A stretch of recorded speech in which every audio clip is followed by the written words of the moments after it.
I've always written poetry as a child. I didn't realize that everyone else didn't write poetry. And as I got separated from my parents and family, it was a way of me recording my emotions and feelings. So I'm Nick Makoha, and I'm a poet. Hi, everyone. Nice to meet you for the first time. Why is a chair like a bed? Feel living in tents. Coarse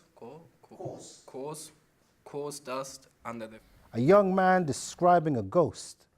The fear of the invisible shapes itself. Contours of his father's face in front of a city with no roads.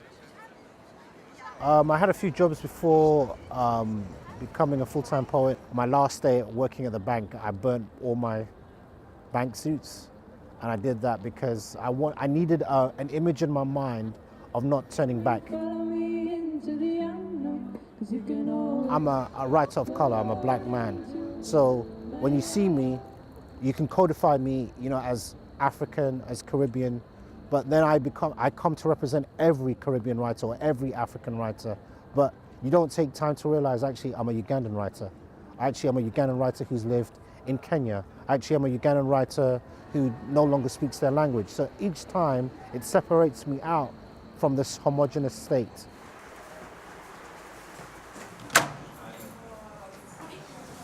So be easy on yourself and just be amazed by what you're... Well, it's my story, so I don't know. I think I remember sitting in a geography class and my geography teacher saying, migration is one of the most common experiences of the human conditions.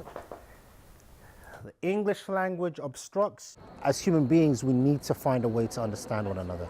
If you're not willing to even to consider that someone is allowed to be different from you, is allowed to think differently, is allowed to feel and see the world differently, how can we then, it will only perpetuate these silos of phobia, and that's a dangerous space to be in.